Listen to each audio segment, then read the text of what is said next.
Hi, good afternoon, everyone. Thank you for this great opportunity. It's always a pleasure to be at TM Forum. I would have really loved to be there in person, but due to certain personal challenges on visa, couldn't be there. And I'm happy to answer any questions for anyone. Please do get in touch with the organizers or directly connect with me on LinkedIn. Thank you so much for being here, Senthil, and it's like an honor to have like the world's largest MVNO to be represented at the TM Forum DTW. I don't think there are many MVNOs that are members of the forum, so I guess for your size, it makes sense. Let's just get into a couple of questions to set the pace. So Lyca is at the beginning of its ODA transformation journey. What actually motivated you to adopt ODA for Lyca Mobile? Well, I mean, I've been applying ODA for a while. I mean, in my earliest previous organization at Eutelsat OneWeb as well, ODA has been the fundamental foundation for bringing the LEO satellite constellation services along with the mobile services to the industry. And I saw the power of ODA that we could kind of utilize even on MVNO. And as MVNO, you work on very lean margins, very tight timelines, and there is always a constant pressure to innovate.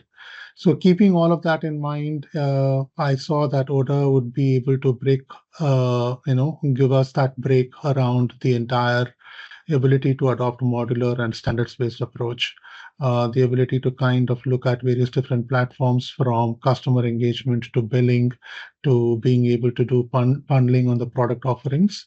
So that is what kind of encouraged me and the team to say that ODA would be able to give us a common language when we engage with our partners, vendors, and the internal teams. And given that obviously speed is of necessity for Lyca and rapid rollout across different kinds of markets in a very short period of time is what you're looking at just because of your business model. So how do you actually start with ODA? How do you start the prioritization from your business perspective? I think with my experience, I can say that a catalog is the embryo of in the entire order in a way. I mean, if you get the catalog right, it helps then manifest that in the right manner towards the order management and towards all of the customer interactions. So following the TM Forum's PSR model, enabling us to ensure that we have got the right the customer facing and the resource facing configured rightly, that would help us standardize the APIs towards the various other systems. So that is one place that where we want to start with the product lifecycle, and then that helps us, for a better customer engagement.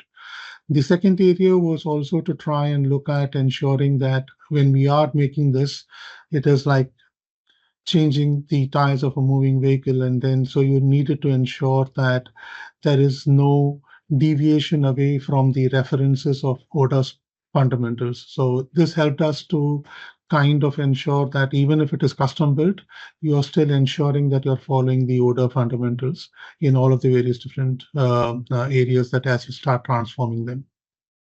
So how does ODA actually help you launch products much faster, integrate and grow the ecosystem? Like what are the methodologies you're using for that?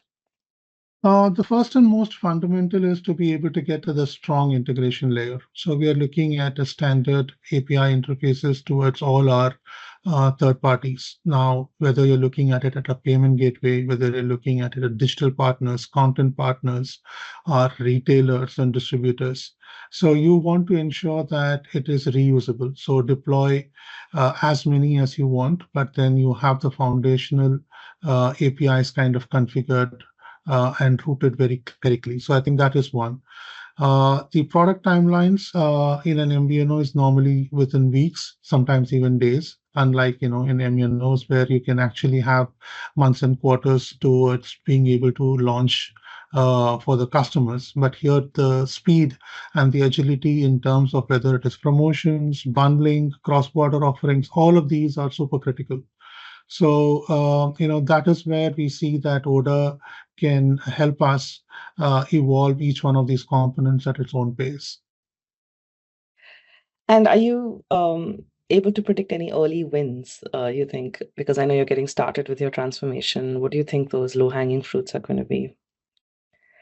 I think the first fundamental aspect around this entire thing is to ensure that we get the service design right. And then when I'm talking about service design, we are kind of ensuring that every customer touch point and the people who are serving the customers, we ensure that you do not have the traditional IT-led kind of an approach, but more as a persona-based approach, where we want to ensure that there is absolute clarity towards how we want to optimize the various designs that you actually take forward. Because once when you get those fundamentals right, then you can create a template-based or whether it is for onboarding, or whether it is for billing, or whether it is for serving.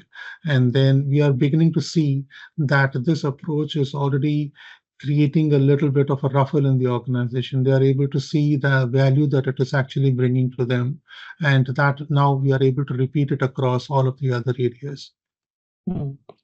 And since you're doing a multi-country rollout, can you explain a little bit about your expansion and platform strategy? Yeah, Lyca is one of the largest MVNOs in the world. We operate across from US, UK, Europe, Australia, with almost close to 20 different countries. At this point of time, what we are trying to do is a complete digital transformation. And for the last few months, we have enabled a lot of contracts, bringing in new partners on board to help us support, make this transformation a success. So one of the important ones that we have is that every market has its own challenges. I mean, whether you're looking at it from regulatory compliances, whether it is languages, or the way the partners work. So what we are trying to do is to ensure that ODA can help us keep the core consistent across various different backbones that we need to ensure. And then we also are looking at harmonizing this. We are seeing when we are speaking to the MNOs, they are really happy that we are also wanting to follow the TM Forum guidelines. MNOs have already started harmonizing on their side, and our integration as MVNO with the MNOs is actually helping them and us to replicate the successes that they have seen. So, but not only this, I think we have also taken an approach around the entire data. We see AI and automation playing a major role for Lyca.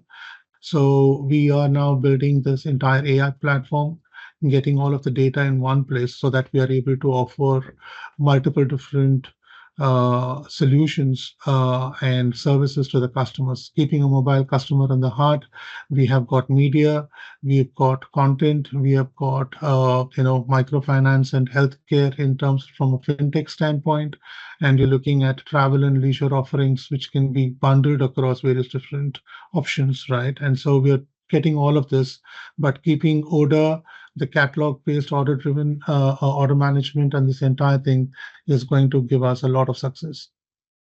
Thank you so much, Senthil, for your time. This is really insightful.